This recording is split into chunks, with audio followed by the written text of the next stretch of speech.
Are you wondering if you really need to cut out gluten with your Hashimoto's, or maybe you've actually cut out gluten, but you're not noticing much of a difference? I want to talk to you guys about what foods could possibly be sabotaging your remission. And yes, remission is possible. And let's talk about why gluten has an effect on Hashimoto's at all. Welcome back to Dr. Britnei, your other doctor, where I help you decode your blood work so that we can get to the root cause of your disease. Let's get started. So you may have heard floating around on the internet somewhere that people who have Hashimoto's shouldn't be eating gluten, but it's kind of hard to find some research about this. So I want to go into why gluten is a trigger specifically for Hashimoto's and not necessarily for all autoimmune diseases. So let's review what Hashimoto's is to begin with. Hashimoto's means that you have positive thyroid peroxidase antibodies, often abbreviated as TPO, on your blood work. What is thyroid peroxidase? It's an enzyme that converts your inactive thyroid hormone, T4, to your active thyroid hormone, which is T3. When you create an antibody response against thyroid peroxidase, that is your body attacking that enzyme in the same way that it would try to attack a virus that came into your system. So why is gluten a trigger for this autoimmune process? Well, on a molecular level, if you break down gluten and you look at thyroid peroxidase, they actually look almost identical. This is so confusing for your body. If you're eating gluten, your body thinks you have all of this excess thyroid peroxidase floating around in your system. And if you haven't done anything to reduce that inflammatory response and identify your triggers, you can absolutely exacerbate an autoimmune reaction and throw yourself into something that we call a flare. So patients who have Hashimoto's, no matter what, will always have cross-reactivity between these thyroid peroxidase antibodies and gluten-containing foods. This does not go away with foods like sourdough or wheat in Europe that we've all heard about, just has a different structure. At the end of the day, when you have Hashimoto's, we are not talking about a celiac reaction, we are not talking about an allergy, we are not talking about a sensitivity. We are talking about molecular mimicry that on a molecular level is causing cross-reactivity between a food that you're eating, gluten, no matter what that gluten looks like or where it came from, and your immune system. This will prevent you from going into remission with your Hashimoto's, and it will keep you feeling pretty awful. It can also start to lead to an excessive destruction of thyroid tissue and an eventual need for an actual thyroid hormone replacement. One question that I get really often is, Dr. Britnei, how specific do I have to be about cross-contamination? Say you're reading the label of something and it says processed in a facility that processes wheat. Is it that serious? Do I have to avoid things like that? The answer is no. This is not an allergy. This is not celiac disease, which is actually not an allergy. It's an IgA deficiency, but we could talk about that a different day. So this is not one of those scenarios where you have to be so careful that gluten hasn't touched the surface of a food that you're also eating. It isn't like that. You have to actually eat that protein in enough of a quantity that it causes a cross-reactive reaction. I don't want you thinking, though, that it's okay to have a little bit of gluten once in a while. And in fact, that's actually one of the worst things that you can do when you have Hashimoto's. That's actually one of the worst things you can do when you have a food sensitivity in general, because this is an IgG reaction. We have different reactions in our body, different antibodies that are created in our body, and they all have different functions. Our body creates different types of antibodies to fight off different things in our body. They all have a unique function, but IgG antibodies are the ones that give us true food sensitivities, and they're also the antibodies that are involved in autoimmunity. So if you eat a little bit of gluten or a little bit of a food that you have an inflammatory response to or a sensitivity to, which is different than an allergy, if you're eating a little bit of that every single day, all you're doing is priming your immune system on a constant basis to be inflamed. So if you're having a little bit of a food every day that you have an IgG reaction to, whether that is a cause from Hashimoto's or whether that is just a cause of something like leaky gut where you have an abundance of food sensitivities, you are activating your immune system on a daily basis. And most of the time, we can actually see this in your blood work if you know what you're looking for. So, Dr. Britnei, do I have to be gluten-free forever? Not necessarily, but there's a lot of work to be done first. What I like to tell my patients after we've been working together for a while and we've set a really good foundation and we've customized a diet for them and we've reduced their inflammation so that they're not flaring. Once we've taken those steps, then I tell my patients, you know what?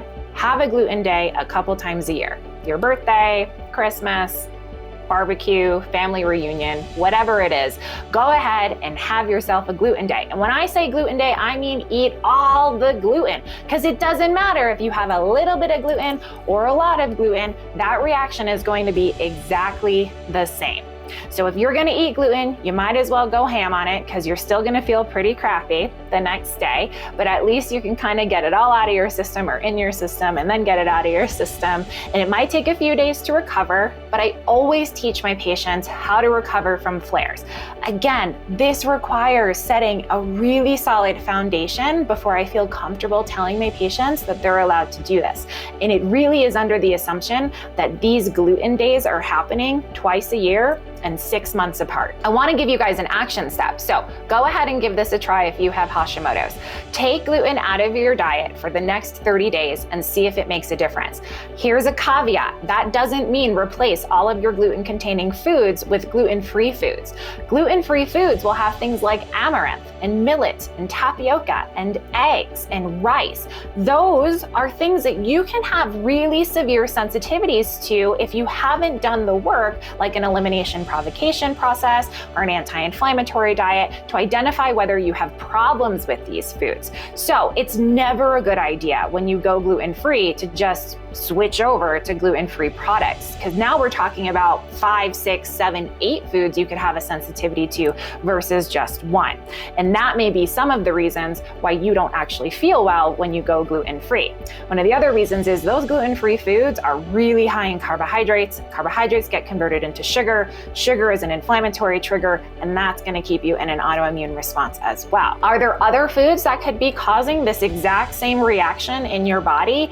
Not the same reaction, but an inflammatory reaction for sure. Gluten is pretty unique in the sense that it has a cross-reactive kind of molecular mimicry reaction with thyroid peroxidase antibodies. So that's kind of a unique thing to gluten. Other foods though can be causing what we call an IgG sensitivity. And IgG is already the antibody that's overactive when you have Hashimoto's. So if you're eating foods that you have IgG sensitivities to and you don't know it, you're going to keep yourself in a constant autoimmune flare, and you are going to feel awful regardless of what your thyroid hormones look like on your blood work. Speaking of Hashimoto's healing, I've created a free guide that breaks down the testing that you need to properly evaluate your thyroid hormones and how to interpret those tests.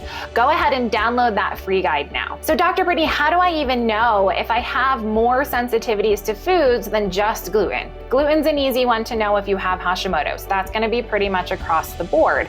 But how do you know that you have other foods that you're reacting to that are priming your immune system every single day? Well, we can do something called an IgG food sensitivity test. Now, not all IgG food sensitivity testing is created equal. You have to be so careful about the labs that are out there now. If you think you found a really cheap food sensitivity test and it tests for 300 foods and it only costs $150, I can guarantee you that is not a legitimate lab. These labs are definitely not regulated. For all you know, it could be some guy with a petri dish in his kitchen. So we got to be really careful and make sure that we are vetting the companies that we're getting this testing from.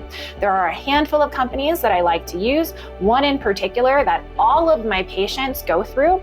And this doesn't mean that you need to test for 300 foods. Most of the time, if we're putting you on an anti-inflammatory diet, we're already cutting out those foods anyway. And then we can just kind of test for the most common sensitivities. And we don't use that test by saying, hey, you're never going to eat these 12 foods that you reacted to again, we use that test as a guide to reduce inflammation. For example, if I tell you that it's okay to eat salads while you're on the anti-inflammatory diet, and then I find out that you have red and green leaf lettuce sensitivity, that's important information to know. So that's how we use it initially in your care plan. The way that we work with that testing is we heal the gut along your journey while we're bringing you back into remission and reducing flares and reducing symptoms. We heal that gut, and then we can reduce the amount of reactions that you have to these foods. How is that possible, Dr. Britnei? How is it possible for me to even get rid of my food sensitivities? I thought those were permanent. Let's talk about where they come from. Food sensitivities, particularly with patients who have Hashimoto's who are hypothyroid, food sensitivities come from a place of the loss of integrity in your colon. How does that happen with hypothyroidism? Well, T3 hormone is responsible for activating the enterocytes, the cells that line your colon, to produce a mucosal layer that is protective and allows for an exchange of nutrients between your feces, which is your broken down food, and your bloodstream. When you don't have enough T3 hormone, that mucosal layer does not get regenerated at the rate that it should. What happens is your stool comes in direct contact with those enterocytes, and it becomes really irritating. The cells initially will swell, kind of bind up against each other, which leads to malabsorption issues. So initially on your blood work, what we'll see are low protein, low iron levels, low vitamin D. But eventually, if we haven't done anything to repair that inflammation, those cells will swell and burst, and they leave these huge gaps in between them. That's what we've kind of colloquially termed as leaky gut syndrome.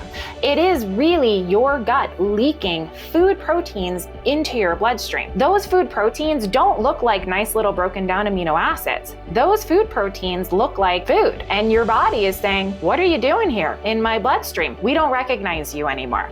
And so it will create an antibody reaction, an IgG antibody reaction against those foods.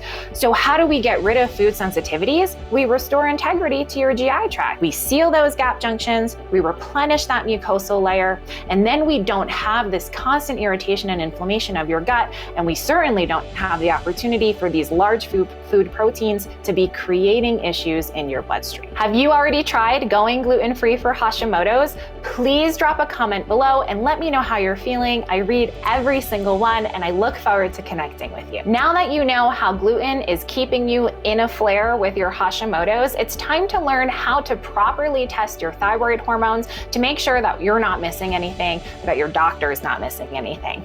Click the video on your screen now, and I will see you there.